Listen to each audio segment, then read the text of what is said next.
वलाकिन यनालुहु तक़वा मिनकुम, हरगिज हरगिज तुम्हारा गोश्त, तुम्हारा बहाया हुआ खून अल्लाह तक नहीं पहुंचता, बल्कि इसके पीछे जो तुम्हारी खालिस नीयत है, जो तकवा है, वो अल्लाह तक पहुंचता है। कुर्बानियों में ये नीयत करो कि रब तबारक व तआला मैं अपनी सारी ख्वाहिशात को ज़बह कर रहा हूं। बुलाया तो बहुत ही शाद गए, आप महबूबे खुदा है, आपसे फरियाद है। खुशियों के दिन और ये जो अय्याम चल रहे हैं पहली जिलहिज्जा से लेकर 10वीं जिलहिज्जा तक, इसका जिक्र तो अल्लाह ताला ने कुरान में यूं फरमाया, वल फज्रि व लयालिन अश्र, फजर की कसम और 10 रातों की कसम। और वह 10 रातें कौन सी हैं? पहली जिलहिज्जा से लेकर 10वीं जिलहिज्जा तक की रात। ये 10 रातें इतनी अजमत वाली हैं कि अल्लाह खुद इनकी कसम फरमा रहा है, अल्लाह इनकी कसम याद फरमा रहा है। और इन अय्याम में जो आमाल किए जाते हैं अल्लाह की बारगाह में मकबूल होते हैं। ये हुर्मत वाले महीनों में से एक महीना है। ज़माने जाहिलियत में भी इन महीनों में जंग व जिदाल नहीं किया जाता था। कोई भी जंग चल भी रही हो तो ये महीने आते तो जंग रोक दी जाती थी, क्योंकि ये हुर्मत वाले महीने। तो जिलहिज्जा के महीने में हम और आप अभी अपनी जिंदगी की सांसें ले रहे हैं, लेकिन कुर्बानी के मुतालिक जैसे कि लोगों के दिलो दिमाग में एक कॉन्सेप्ट और फिर फैलाया हुआ एक कॉन्सेप्ट और इस्लामी कॉन्सेप्ट, तीनों में क्या चीजों का फर्क है? इस्लाम कौन सी कुर्बानी चाहता है? लोगों ने क्या प्रोपेगेंडा फैलाया है? और अवाम के जहन में क्या बैठा हुआ है? तीनों को हम थोड़ा सरसरी नजर से देखते हैं। सबसे पहली चीज तो ये है, इस्लाम जिस कुर्बानी की बात कर रहा है, कुरान में अल्लाह फरमाता है, लन यनालल्लाह लुहुमुहा वला दिमाउहा, न तुम्हारा गोश्त न तुम्हारा बहाया हुआ खून अल्लाह तक पहुंचता है, वलाकिन यनालुहु तक़वा मिनकुम, बल्कि उसके पीछे जो तुम्हारा तकवा है वो अल्लाह तक पहुंचता है। तुम्हारी नीयत देखी जा रही है, तुम्हारा इखलास देखा जा रहा है। इसीलिए कहा गया कोई गोश्त खाने की नीयत से कुर्बानी करता है तो उसकी कुर्बानी होगी ही नहीं। गोश्त की नीयत से अगर किसी ने कुर्बानी किया उसकी कुर्बानी ही नहीं है। या फिर अगर ज़बह करने के बाद बेचने की नीयत किया गोश्त में से कुछ हिस्सा, वो तिजारत की नीयत किया हुआ है, तब भी उसकी कुर्बानी नहीं है। कुर्बानी सिर्फ वो है जो खालिस अल्लाह की रजा के लिए करे, जो अल्लाह ताला ने हुक्म फरमाया मुझे और अल्लाह करीम के हुक्म पर अमल पैरा होते हुए मैं कुर्बानी कर रहा हूं, ये इस नीयत के साथ जिसने कुर्बानी किया उसकी कुर्बानी कबूल है। यह इस्लाम चाहता है आपकी कुर्बानी। और लोगों के दिलो दिमाग में जो अक्सर बैठा हुआ है वो ये है कि मौसम आ रहा है, सब कर रहे हैं तो हमको भी करना चाहिए। और कुछ लोग फैशन के तौर पर, कुछ लोग बच्चों की जिद पर कुर्बानी कर गए। ये लोगों के ज़हन दिमाग में बैठा हुआ है। नहीं मेरे अजीजों, जो मालिक निसाब है उस पर कुर्बानी वाजिब है। यहाँ तक कि अल्लाह के नबी सल्लल्लाहु अलैहि वसल्लम ने इरशाद फरमाया, इस्तिताअत होने के बाद, मालिक निसाब होने के बाद जिसने कुर्बानी नहीं किया, हुजूर फरमाते वो हमारी ईदगाह के करीब भी ना आए। हुजूर अकरम सल्लल्लाहु अलैहि वसल्लम फरमाते हैं हमारी ईदगाह के करीब ना आए। उसके लिए दुनिया में ये वईद है तो आखिरत में उसका अजाब और है। तीसरी चीज, जो प्रोपेगेंडा क्या फैला हुआ है कुर्बानी को लेकर, एक बहुत बड़ा प्रोपेगेंडा है। इस्लाम के खिलाफ कुछ भी बात फैलाने के लिए लोगों को सिर्फ एक छोटी सी सुई चाहिए कि उनका एक फैलाया हुआ ये प्रोपेगेंडा कि लाखों हजारों एनिमल्स इसमें काट दिए जाते हैं, ज़बह कर दिए जाते हैं, खून बहाया जाता है, इसका हासिल क्या होता है? जीवित चीजों को मार दिया जाता है। मेरे अजीजों, लोग ये बातें तो सिर्फ और सिर्फ इस्लाम के खिलाफ करने के लिए फैलाते हैं, जबकि मैं आपको बताऊं दुनिया के तकरीबन मज़ाहिब में कुर्बानी का कॉन्सेप्ट मौजूद है। अक्सर दीनों में वो अलग अलग अंदाज है, कहीं बलि चढ़ाना हो गया है, कहीं देवता को कुछ पेश करना हो गया है। कुर्बानी का कई जगहों पर यह कॉन्सेप्ट मौजूद है, लेकिन कोई अपने गरेबान में झांकता थोड़ी ना, दूसरे के घर में झांकने की आदत ज्यादा होती है। इस्लाम की कुर्बानी लोगों को नजर आती है कि मुसलमान जितना प्रैक्टिकल है अपने दीन पर, दुनिया में कोई भी अपने दीन पर इतना प्रैक्टिकल नहीं है। कोई भी अपने दीन पर इस तरह पाबंदी से अमल करने वाला मिलता नहीं। जलन इसी बात की तो है कि कोई पोस्टर नहीं लगाते, कोई ऐलान नहीं करते, और जुमा में पूरी सफे इनकी भरी नजर आती। कौन तुम्हें प्रचार करके जुमा में बुलाता है? वो खालिक कायनात की तरफ से तुम्हारा जो लगाव है, वो जो तुम्हें खींच कर घरों से मस्जिदों में लाता है। फितनों का दौर है, उसके बावजूद जुमा में कोई भी मस्जिद ऐसी नहीं होगी जो खाली पड़ी हुई। मुसलमान आज के दौर में भी अपने दीन पर अमल पैरा है, और ये तकलीफ का सबब बन जाता है दूसरों के लिए। इसी तरह कुर्बानी के अय्याम आते हैं तो कुछ मॉडर्न ख्यालात वालों को ला करके हमारे दरमियान पेश किया जाता है। वो ऐसी मीठी मीठी बातों के जरिए से तुम्हें लुभाने की कोशिश करें। इतने पैसे खर्चा करने के, 40,000 का 50,000 का बकरा लेने से बेहतर है किसी गरीब को मदद कर दिया जाए, किसी का घर बना दिया जाए, किसी का राशन पहुंचा दिया जाए। मियां वो साल भर हम करते हैं अल्हम्दुलिल्लाह, कुर्बानी के दिनों में ही क्यों? अल्लाह के नबी सल्लल्लाहु तआला अलैहि वसल्लम की हदीस सुन। हुजूर पाक सल्लल्लाहु तआला अलैहि वसल्लम फरमाते, कुर्बानी के दिन यानी जिलहिज्जा की 10, 11 और 12, ये 3 दिनों के अंदर हुजूर फरमाते हैं कोई अमल दुनिया में कुर्बानी से ज्यादा अहमियत अल्लाह के नजदीक नहीं रखता।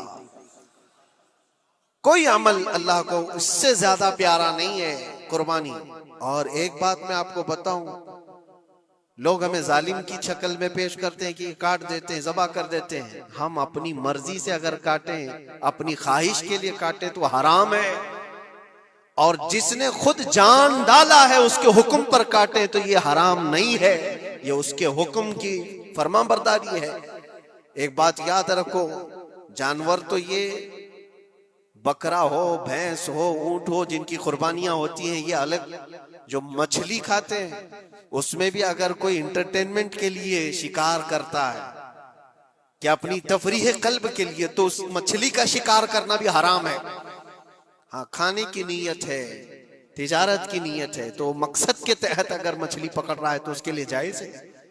इस्लाम यूं ही किसी चीज की जान लेना और खून बहाने का हुक्म नहीं देता। अल्लाह तबारक व तआला का हुक्म है, और उसने कायनात को जिस अंदाज से बनाया है, इन जानवरों को अल्लाह ताला ने हमारे खाने के लिए बनाया है, जिसकी वजह से ये कुर्बान किए जाते हैं। और अगर मैं कहता हूं सारे जानवरों की कुर्बानी बंद करके देख लो, फिर जानवर ही रहेंगे, तुम्हारा रहना मुश्किल हो जाएगा। इस्लाम की ये कुर्बानियां तो साल में एक मर्तबा होती है ना, जो एक दिन की जाती हैं, 10वीं जिलहिज्जा से 12वीं को। अगर नौजवानों में एक दावत देता हूं, जाओ, आज तो AI का जमाना है, कुछ भी पूछो तो ला करके तुम्हारे सामने रख देगा सारा डेटा। जरा ये भी डेटा निकाल करके देख लो कि साल भर में KFC में कितनी चिकन ज़बा होते हैं पूरी दुनिया भर में पर डे। मैकडोनल्ड सिर्फ चिकन ही नहीं बेचता, गाय का गोश्त भी बेचता है पूरी दुनिया भर में, जिसको यहाँ पर भी बहुत सीने से लगा करके रखे गए हैं। पूरी दुनिया भर में उनका इस्तेकबाल है, क्योंकि अमेरिकन कंपनियां हैं, बाप दादा की कंपनियां हैं, इनको कोई आंख नहीं दिखा सकता। और इंटरनेट के डेटा के हिसाब से पर डे 68,000 गाय तो मैकडोनल्ड ज़बह करता है। पर डे की बात कर रहा हूं, साल भर की नहीं। साल भर इनका डेटा बहुत ज्यादा है, मिलियंस में है, और 1 बिलियन से ज्यादा चिकन वहां पर भी कुर्बान होती हैं जो फ्राइड चिकन खाते हैं। ये तो एक कंपनी की बात कर रहा हूं, ऐसी बहुत सारी कंपनियां हैं। तो कभी किसी ने ये एतराज किया कि ये कंपनियां इतने जानवरों को ज़बह करती? नहीं, बकरीद के दिन सबके सींग नजर आते हैं, जानवरों की मोहब्बत उमड़ उमड़ करके आती है। साल भर जो कुर्बान हो रहे हैं, कभी किसी ने ऑब्जेक्शन नहीं किया कि ये सारे आउटलेट्स बंद क्यों नहीं कर दिए जाते, ये सारी दुकानें क्यों नहीं बंद कर दी जाती जो साल भर ज़बा कर रहे हैं। हाँ, हो सकता है मैकडोनल्ड यहाँ नहीं ज़बा करता गाय को, क्योंकि यहाँ पता है हालात सही नहीं है, लेकिन दूसरी जगह पर जाकर देखें, सब जगह पर बीफ आसानी से उनके यहाँ मिलता है। मैं ये बातें सिर्फ और सिर्फ ये इसलिए कह रहा हूं, फैलाया हुआ प्रोपेगेंडा क्या है, जानवरों से मोहब्बत ये सिखाएंगे हमें। अल्लाह के नबी सल्लल्लाहु ताला अलैहि वसल्लम फरमाते हैं, बनी इसराइल की एक खातून को मैंने जहन्नम में देखा। किस बुनियाद पर? फरमाते हैं वो इबादत गुजार थी, जाहिदा थी, परहेजगार थी, लेकिन एक बिल्ली पाली हुई थी और उसने कभी इबादत करनी होती तो 2-2 दिन 3-3 दिन तक अपने कमरे में गोशा नशीन हो जाती थी अकेली, और उसने अपनी बिल्ली को एक जगह पर गले से रस्सी लगाकर बांध दी और 3 दिन तक वो अपनी इबादत में रही, मसरूफ रही। और 3 दिन के बाद उसे ख्याल आया तो जाकर देखी बिल्ली मर चुकी थी। हदीस पाक में, सही हदीस है, अल्लाह के नबी सल्लल्लाहु अलैहि वसल्लम फरमाते हैं, सिर्फ इस बुनियाद पर अल्लाह तबारक व तआला वो इबादत करने वाली औरत को जहन्नम में भेज दिया। जो मेरी मखलूक पर रहम नहीं करता वो रहम के काबिल नहीं है। ये सिखाएंगे हमें जानवरों पर रहम करना। हम जिस जानवर को ज़बह करते हैं वो अल्लाह के हुक्म से करते हैं, उसके अलावा किसी भी जानवर को जुल्म करना, अल्लाह के नबी सल्लल्लाहु ताला अलैहि वसल्लम की हदीसों में से ये है कि जानवर पर जुल्म करना जिम्मी पर जुल्म करने से बड़ा है। और जिम्मी क्या है? जिम्मी वो जो मुसलमानों के मुल्क में अमन के साथ रहने के लिए रिक्वेस्ट किया हुआ हो और इस्लामी हुकूमत उसे अमन दी हुई हो। और अल्लाह के नबी सल्लल्लाहु अलैहि वसल्लम फरमाते हैं, मुसलमान पर जुल्म करने से ज्यादा बड़ा जुल्म जिम्मी पर जुल्म करना है, और उससे बड़ा जुल्म जानवर पर जुल्म करना है। ये मेरे आका के फरमान है। नबी अकरम सल्लल्लाहु अलैहि वसल्लम ने फरमाया और रहमतुल लिल आलमीन है। और एक बड़ी बात मैं आपको बताऊं, जो ये फैलाया जाता है कि जानवरों पर जुल्म जुल्म, सैयदना इमाम गजाली रहमतुल्लाह ताला अलैह की बात में पढ़ रहा था, हुज्जतुल इस्लाम, जिनकी किताबें पढ़ करके लोग अल्लाह के वली बन गए। इमाम गजाली का नाम सुना है? इतनी किताबें उन्होंने लिखा, तसव्वुफ के इमाम हैं, इल्म कलाम के इमाम हैं, मंतिक के इमाम हैं, फिक़ह और तसव्वुफ के इमाम हैं, बेशुमार उलूम व फनून के दरिया बहाए हैं। उस हुज्जतुल इस्लाम इमाम गजाली रहमतुल्लाह अलैह के इंतकाल के बाद उनके भाई ने उनको ख्वाब में देखा और पूछा, आपके साथ अल्लाह ने क्या मामला फरमाया? इमाम गजाली फरमाते, अल्लाह ने मुझे बख्श दिया, मेरी लिखी हुई किताबें, मेरी इबादतें, हजारों को जो मैंने पढ़ाया वो शागिर्द, ये सारी चीजों की वजह से नहीं, बस एक काम की वजह से। पूछा वो कौन सा काम? कहा एक बार मैं किताब लिख रहा था और सियाही में कलम डुबो करके लिखा जाता था, और सियाही जो बनती थी वो फलों के रस से निकाल कर, और लकड़ी का कलम उसमें डुबो करके लिखा जाता था। तो मैं लिख रहा था कि एक मक्खी आकर सियाही पर बैठ गई। मैं अपना कलम रोक लिया कि हो सकता है वो प्यासी हो, पी कर चली जाए। काफी देर तक वो मक्खी उस सियाही पर बैठी रही और पी करके जब वो उड़ गई तो फिर मैं अपना कलम चलाता रहा। ये बात तो जिंदगी में आई और गई, मैंने तो इसको छोटा समझा था, लेकिन मेरी मौत के बाद रब तबारक व तआला ने मुझे उठाकर फरमाया, जिसने मेरी छोटी मखलूक पर रहम किया, बस इस नेकी की बुनियाद पर मैं तुझे जन्नत अता करता हूं।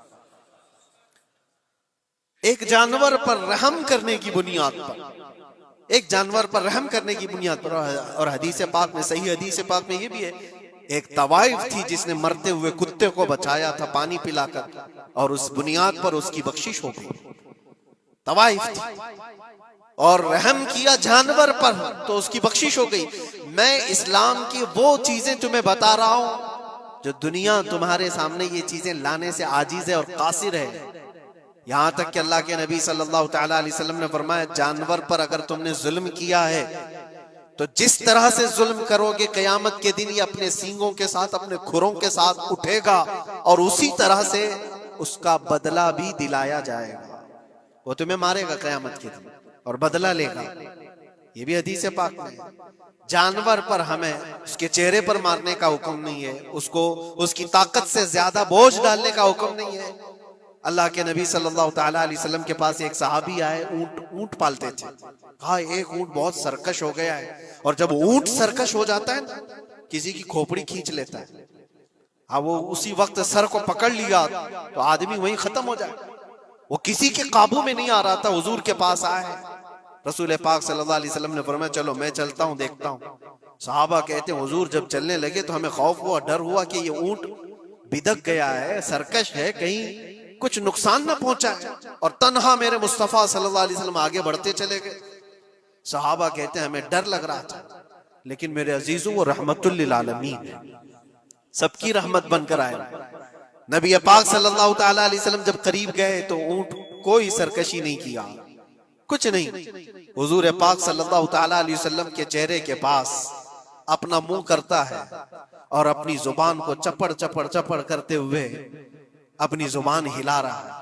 और हुजूर पाक सल्लल्लाहु ताला अलैहि वसल्लम ऐसे सुनते जा रहे हैं जैसे किसी दानिश्वर की बात सुन रहे हैं। फिर नबी पाक सल्लल्लाहु अलैहि वसल्लम ऊंट के मालिक की तरफ मुतवज्जे हुए और कहा यह ऊंट तेरी शिकायत कर रहा है, ये ऊंट तेरी शिकायत कर रहा है। ये सरकश इसलिए हुआ कि तू इसकी ताकत से ज्यादा बोझ इस पर डालता है और खाना इसको कम दिया करता है। क्या ये बात सही है?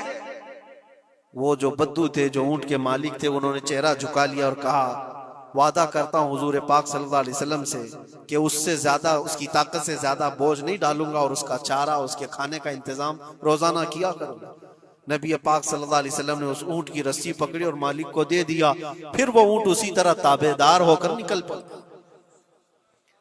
ये इस्लाम में मेरे आका सल्लल्लाहु ताला अलैहि वसल्लम का अदल तो देखो, उनकी ताकत से ज्यादा का बोझ डालने का हुक्म नहीं है। और दुनिया ये प्रोपेगेंडा फैलाई हुई है कि यहाँ जानवरों को काटा जाता है। जो ज़िबाह करने का हुक्म है वो अल्लाह के हुक्म से। मेरे रब तबारक व तआला ने खुद जान डाली, हमारी जान का भी वही मालिक है, जानवरों के जान का भी वही मालिक है। अगर अल्लाह का हुक्म ना होता तो हमें चूंटी मारने की भी इजाजत नहीं, अल्लाह का हुक्म ना होता तो हमें किसी को भी कुर्बानी करने की इजाजत नहीं होती। ये रब तबारक व तआला का हुक्म है, तो जाहिर सी बात है हम अल्लाह के बंदे हैं।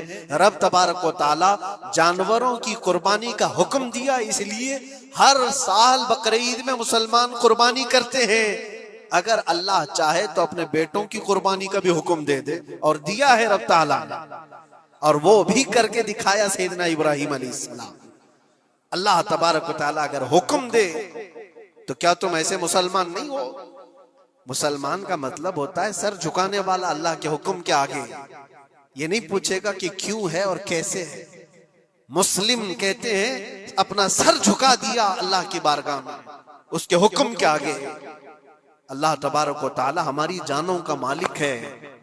अगर वो चाहता तो हमारी कुर्बानी का हुक्म देता, हमारे औलाद का, लेकिन रब तबारक व तआला ने ये सुन्नत इब्राहिमी पर पूरी दुनिया को सवाब देने के लिए जानवरों की कुर्बानी का हुक्म अता फरमाया। मेरे आका सल्लल्लाहु ताला अलैहि वसल्लम के पास एक सहाबी हजरत ज़ैद बिन अरकम आए और पूछा ये कुर्बानी क्या है मेरे आका? हुजूर अकरम सल्लल्लाहु अलैहि वसल्लम ने फरमाया जिस जानवर की की कुर्बानी करोगे उसके हर बाल के बदले तुम्हें अल्लाह एक नेकी अता फरमाएगा। जितने उसके जिस्म में बाल होंगे हर बाल के बदले अल्लाह तुम्हें एक नेकी अता फरमाएगा। और हुजूर अकरम सल्लल्लाहु ताला अलैहि वसल्लम ने यह भी इरशाद फरमाया कि तुम जानवर का इंतखाब अच्छा करो, इसलिए कि कल बरोज़े क़यामत पुल सिरात पर ये तुम्हारी सवारी बनकर आएगा, जिस पर बैठकर तुम जन्नत में जा रहे होगे। और लोग ये भी पूछते हैं हमने एक बार कुर्बानी की है तो वहां सवारी कौन सी वाली आएगी? ये भी मिलता है रिवायत में। तुमने अपनी जिंदगी में जो सबसे पहले कुर्बानी की है उस पर सवार होगे, लेकिन हर साल की कुर्बानी वाले जानवर भी सवारी बनकर तुम्हारे इर्द गिर्द आएंगे, वो सब होंगे। तुम इंतखाब करो जिस पर सवार होना चाहो। इसीलिए कुर्बानी में ऐब वाले जानवर की कुर्बानी जायज नहीं। लंगड़ा हो, लूला हो, कान कटा हुआ हो, क्यों जायज नहीं है? दुनिया तो ये समझती है कटने वाला जानवर वो होना चाहिए जो रिजेक्टेड हो, जिसको काटा जा रहा है वो दुनिया में काम के लायक ना हो उसको काटना चाहिए। दुनिया का ये कॉन्सेप्ट है, दुनिया का तस्वुर ये है। लेकिन नहीं, अगर कोई अपने इस्तेमाल के लिए काट रहा होता तो मैं कहता हाँ रिजेक्टेड माल काट लो, लेकिन ज़बा जो हम करते हैं कुर्बानी में वो अपने लिए नहीं, वो रब्बे जुल जलाल के लिए है। इसीलिए बंदा ये देखे मैं अपने रब की हुजूर क्या पेश कर रहा हूं। तुम अगर कोई हदिया तोहफा खरीदने जाते हो अपने किसी इज्जतदार शख्स के लिए, तो इंतखाब सोच समझ करके करते हो कि जिसको मैं देने जा रहा हूं ये कितना वैल्यू वाला होना चाहिए, कितना इज्जत वाला होना चाहिए, और जो रब ताला की बारगाह में पेश कर रहे हो उसका भी आप ख्याल रखो। इसलिए लोग काम चलाने की बातें तो बहुत करते हैं। कुर्बानी के मुतालिक कुछ बातें हैं जो मुझे आज अर्ज करनी थी, इसलिए मैंने आज इस मौजू पर आपसे खिताब किया। बहुत सारे लोग तरह तरह के अफवाहें भी फैलाते हैं। ये तो उन गैर मुस्लिमों के एतराजात का मैंने जवाब दिया। दुनिया भर में हमारे ऊपर इल्जाम कि ये लाखों जानवरों को ऐसी ज़बा कर देते, काट देते हैं। लेकिन मेरे अजीजों, यही वो दुनिया है जो एक तरफ तो जानवरों की हिमायत और मोहब्बत की बात करती है, और दूसरी तरफ इनके बड़े बड़े मल्टीनेशनल कंपनियां जानवरों को बेदरीग ज़बा करते हैं, कत्ल कर रहे हैं और खाने में भी इस्तेमाल कर रहे हैं। और सिर्फ इतना ही नहीं, सारे जानवरों की खालें, लेदर की बैग, लेदर के जूते, लेदर के बेल्ट, लेदर की टोपियां, लेदर के जैकेट सब बना करके दुनिया पहन रही है और कीमती चीजों में उसको शुमार किया जाता है। इनसे कोई सवाल नहीं करता कि ये सब चीजें कहां से तुम लाए, ये सब चीजें तुम कहां से लाए? क्या बगैर किसी जानवर के ज़बा किए हुए उसकी खाल का इस्तेमाल करते हो? लेदर का इस्तेमाल तो सारी दुनिया बड़े फख्र से कर रही है, हत्ता कि घरों के इस्तेमाल करने वाले सोफे और कुर्सियों पर तक इस्तेमाल है, अपनी बैठने वाली गाड़ियों में कार की सीट पर तक इस्तेमाल है। तुम्हारे पहनने वाले जूते, तुम्हारे पहनने वाले बेल्ट, तुम्हारे पहनने वाले जैकेट, सब जगह तुम्हारा इस्तेमाल है। और सिर्फ मैं ये नहीं कह रहा कि दुनिया में सिर्फ मुसलमान इस्तेमाल करते हैं, सारी दुनिया लेदर का इस्तेमाल करती है। ये लेदर कहां से आता है? तो ये दुगलापन, ये जो डबल रोल है, डबल स्टैंड, एक तरफ हिमायत की बात करना और दूसरी तरफ बेदरेग ज़बा भी करना, ये सब चीजें दुनिया को बेवकूफ बनाना और इस्लाम के खिलाफ एक प्रोपेगेंडा फैलाना। लेकिन ऐ मुसलमानों, ज़हन और दिमाग में किसी ऐसे मॉडर्न कल्चर के ऐसा कोई फरेफ्ता हो, उसकी बातों में आकर तुम ये सोचो कि नहीं इतने पैसे मैं कुर्बानी के बजाय सदका कर दूं, किसी गरीब को दे दूं, नाजायज है। तुम्हारे ऊपर से कुर्बानी का वजूब खत्म नहीं होगा, वो उसी तरह से बाकी रहेगा और गुनहगार भी रहोगे। अल्लाह करीम से ज्यादा तुम रहम करने वाले नहीं हो, अल्लाह अरहमुर राहिमीन है। अल्लाह अरहमुर राहिमीन है। जब वो हुक्म अता फरमा रहा है तो क्या तुम्हारे दिल में उससे भी ज्यादा रहम है? तो कुर्बानी के दिनों में सिर्फ कुर्बानी ही होगी। अब कुछ जो चीजें ऐसी हैं फैलाई गई, देखें एक बात मैं आपको बताऊं, अल्लाह के नबी सल्लल्लाहु ताला अलैहि वसल्लम रहमतुल लिल आलमीन है, सबका मानना अकीदा है। वो रहमतुल लिल आलमीन रसूल सल्लल्लाहु अलैहि वसल्लम ने खुद अपने हाथों से कुर्बानी फरमाई, और एक दो नहीं 100 ऊंट आए थे, जिसमें से 63 ऊंटों को मेरे आका सल्लल्लाहु अलैहि वसल्लम ने नहर फरमाया। 63 ऊंटों को खुद हुजूर ने ज़बह फरमाया, और उसके बाद हजरत अली मुर्तदा शेर खुदा रदी अल्लाह ताला अन्हु को दिया, बाकी के ऊंटों को तुम ज़बह करो। नबी पाक सल्लल्लाहु ताला अलैहि वसल्लम ने ये जो 100 ऊंटों को ज़बह फरमाया था, ये अपने हज के मौके पर। और उसके अलावा एक हदीस पाक में ये भी है, हुजूर अकरम सल्लल्लाहु अलैहि वसल्लम ने जो 2 चितकबरे बकरे ज़बह किए थे। चितकबरे किसको कहते हैं? 2 कलर वाले, ब्लैक एंड व्हाइट जो होते हैं, अबलख उनको कहते हैं अरबी में।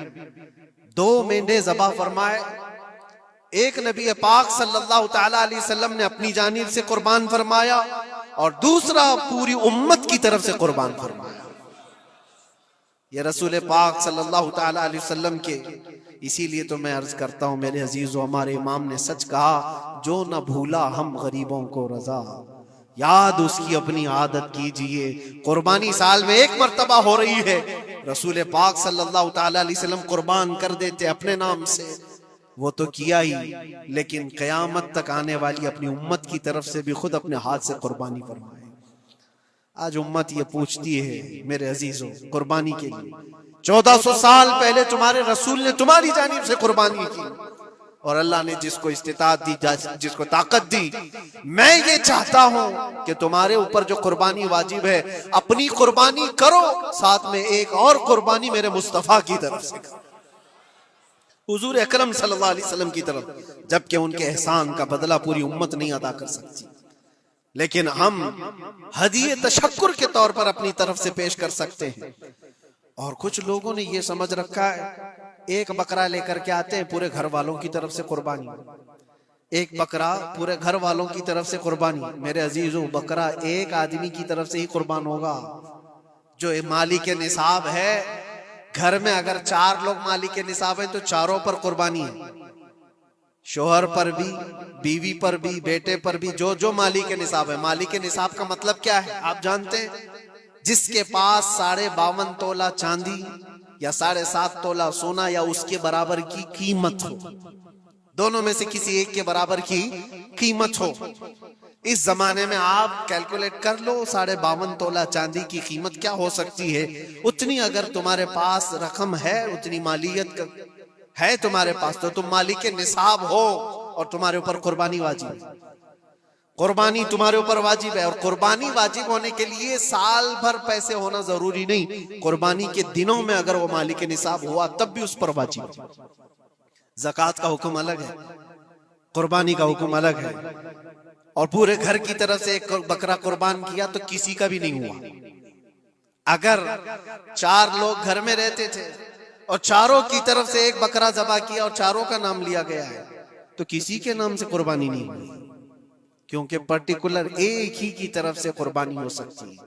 हाँ, बड़े जानवर में 7 हिस्से हो सकते हैं, वो ऊंट हुआ या बैल भैंस, ये जो बड़े जानवर हैं, इन जानवरों में 7 हिस्से हो सकते हैं और उनमें शरीक होना जायज है। लेकिन 7 लोग जो शरीक हो रहे हैं उनके लिए भी शर्त है, कोई एक बंदा भी उसमें गलत अकीदे वाला भी ना हो और गोश्त की नीयत से शरीक ना हुआ हो, बल्कि सब कुर्बानी की नीयत से आए हो तो सबकी कुर्बानी होगी। ये ख्याल भी रहे, जरूरी है। अब हालात ऐसे आ गए कि सबके लिए एक बकरा लेना अगर ताकत के भर नहीं है, इस्तिताअत नहीं है, तो वो बड़े जानवर में हिस्सा ले सकते हैं जहां पर ये कुर्बानियां हो रही हैं, शरीक हो सकते हैं। कुछ लोगों ने ये प्रोपेगेंडा भी फैलाया है हमारे दरमियान में से कि बड़े की कुर्बानियां जो होती हैं, इज्तिमाई कुर्बानियां, ये जायज नहीं है, आदमी को अपनी कुर्बानी के वक्त सामने होना जरूरी है। ऐसी बातें फैलाई गई हैं। मैं आपको हदीस पाक सुनाता हूं। अल्लाह के नबी सल्लल्लाहु ताला अलैहि वसल्लम ने इरशाद फरमाया हजरत फातिमा से, कहा है फातिमा अपनी कुर्बानी के वक्त सामने रहो, कुर्बानी के खून का कतरा जमीन पर गिरने से पहले अल्लाह ताला तुम्हारे पिछले सारे गुनाह माफ फरमाएगा। हदीस पाक है। लेकिन साथ में दूसरी हदीस ये भी है, नबी पाक सल्लल्लाहु ताला अलैहि वसल्लम ने अपनी कुर्बानी का वकील हजरत अली को बनाया था कि अपनी नियाबत दे दी कि मेरी तरफ से तुम कुर्बानी करो। इस तरह से जो मुसलमान इस्तिताअत नहीं रखता खुद करने की, वो अपनी जानिब से किसी दूसरे को वकील बना सकता है, शरअन जायज है। किसी को भी वकालत दी जा सकती, नियाबत दी जा सकती है, मेरे तरफ से तुम कुर्बानी करो। जैसे कि घर में कोई औरत मालिक के निसाब है, अगर यह हुक्म होता कि औरत खुद जाकर के करे तो कहां से करती? औरत किसी को वकील बना सकती है, अपने शोहर को कह दी या किसी को दे दिया पैसे कि मेरी जानिब से तुम कुर्बानी करो, यह जायज है बिल्कुल।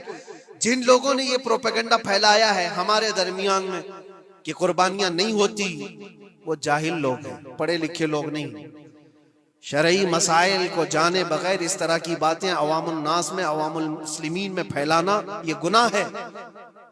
हाँ, इस बात को याद रखें, जो वकील है कुर्बानी का उसके ऊपर जिम्मेदारी है कि वो जितने लोगों की कुर्बानी कर रहा है जानवर शरीयत के मुताबिक का ले, ऐबदार जानवर की कुर्बानी ना करे। लागर हो, कमजोर हो, सींग टूटा हुआ हो, कान कटा हुआ हो, पैर कटा हुआ हो, दुम कटी हुई हो, या इतना कमजोर के चल नहीं सकता, खड़ा नहीं हो सकता, ऐसा ऐबदार जानवर ना ले। ये वकील की जिम्मेदारी है जो सबकी तरफ से कुर्बानी कर रहा है।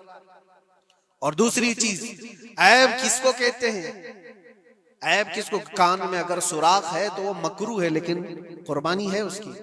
हाँ, सींग अगर बचपन उसके पैदाइशी नहीं आए थे तो जायज है उसकी कुर्बानी। आए थे और टूट गए तो उसकी मिकदार बताई गई है। 1/3 हिस्सा अगर टूटा है तो उस वक्त तक जायज है। उससे ज्यादा जड़ से टूटे हुए हैं तो कुर्बानी जायज नहीं। कोई पैर पूरा कटा हुआ है, दुम पूरी कटी हुई, ये ऐब में आता है। ऐबदार जानवर की कुर्बानी जायज नहीं। ये वकील करेगा, नहीं करेगा तो वो गुनहगार है। लेकिन इसका मतलब ये नहीं होता कि इज्तिमाई कुर्बानी जायज ही नहीं, जायज ही नहीं। ऐसी बातें क्यों फैलाई जाती हैं? हदीस पाक में मिलता है कि नियाबत और दूसरे को वकालत देना जायज है। अब कुछ लोग ये भी फैलाते हैं कि कुर्बानी के जो हिस्से लिए जाते हैं, गोश्त दिया जाए तो उसकी कीमत अलग होती है, गोश्त ना लो तो उसकी कीमत अलग होती है। सब फैली हुई चीजें हैं। उसका रीजन भी पता करना चाहिए। ऐसी बगैर इल्म के बात करने से 4,000-5,000 रुपए का एक हिस्सा आता है अगर शहर में कोई बड़ा जानवर ज़बह करे, क्योंकि महंगा मिलता है बैल। और बाहर जब जाकर के कोई ज़बह कर रहा है तो वही एक हिस्सा 1,500 रुपए में 2,000 में हो जाता है। तो कुछ लोगों को ये गलत फहमी फैलाई जाती है कि ये लोग करते ही नहीं है और ऐसे ही पैसे वसूलते हैं। ऐसा नहीं। दूर दराज कुछ इलाके ऐसे हैं, बंगाल है, उड़ीसा है और भी कई इलाके बिहार के, जहां पर बड़े जानवर निहायत ही सस्ते दाम में मिलते हैं।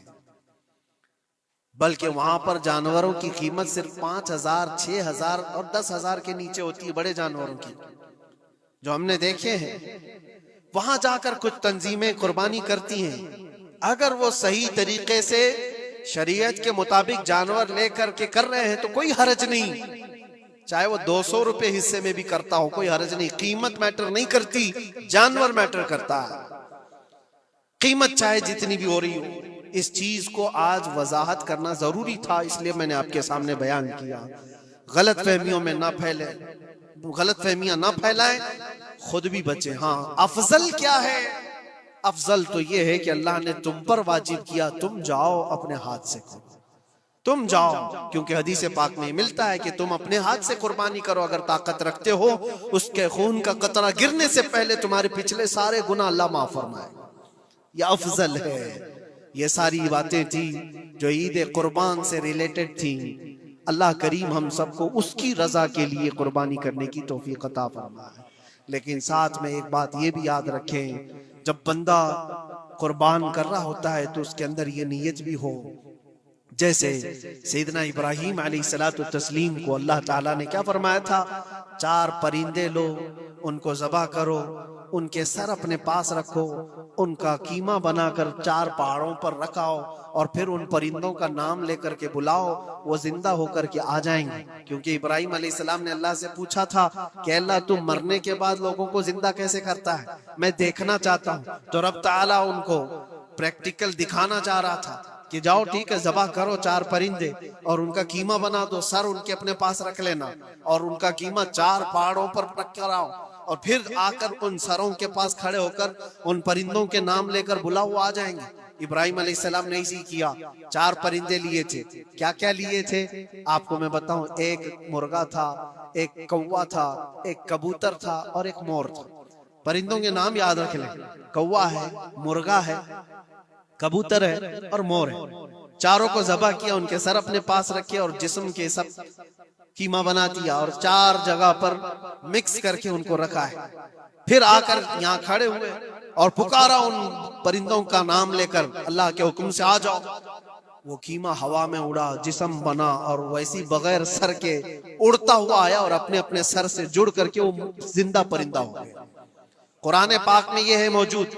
3 पारे में रब तबारक व तआला ने फरमाया, वइज़ क़ाला इब्राहीम रब्बी अरिनी कैफ़ तुह्यिल मौता क़ाल अवलम तुअमिन क़ाल बला क़ाल वलाकिन लियत्मइन्न क़ल्बी क़ाल फ़ख़ुज़ अर्बअतन मिनत-तैर फ़सुरहुन्न इलैका थुम्मा इजअल अला कुल्ली जबलिन मिनहुन्न जुज़अन थुम्मा उदउहुन्न यअतीनका सअया वअलम अन्नल्लाह अज़ीज़ुन हकीम।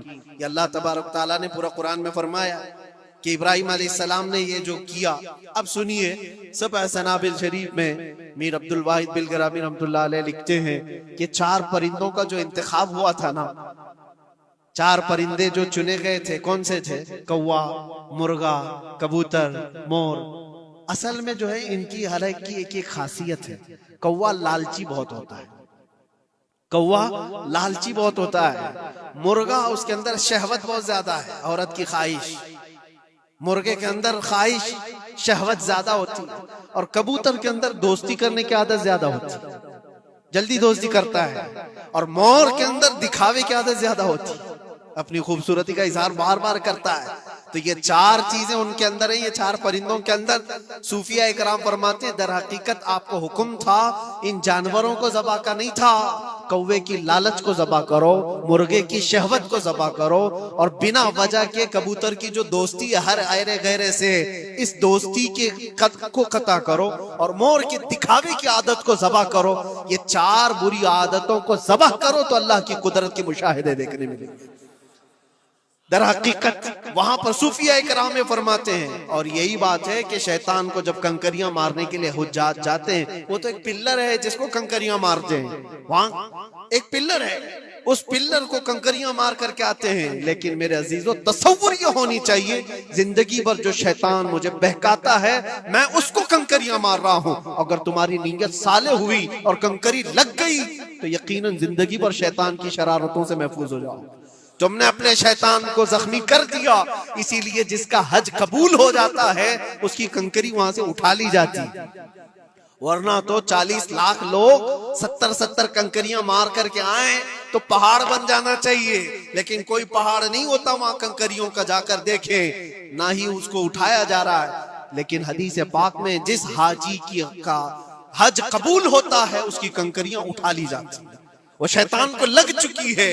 तो नीयत का दारो मदार है। इसीलिए सबसे पहले मैंने आयत यही पढ़ी, रब ताला फरमाता लन यनालल्लाह लुहुमुहा वला दिमाउहा वलाकिन यनालुहु तक़वा मिनकुम। हरगिज तुम्हारा गोश्त, तुम्हारा बहाया हुआ खून अल्लाह तक नहीं पहुंचता, बल्कि इसके पीछे जो तुम्हारी खालिस नीयत है, जो तक़वा है, वो अल्लाह तक पहुंचता है। कुर्बानियों में ये नियत करो कि रब तबारक व तआला, मैं अपनी सारी ख्वाहिशात को ज़बह कर रहा हूँ, मौला मुझे बुरी ख्वाहिशात से जिंदगी भर महफूज फरमा दे। व आखिरु दावाना अनिल हम्दुलिल्लाहि रब्बिल आलमीन। अस्सलामु अलैकुम।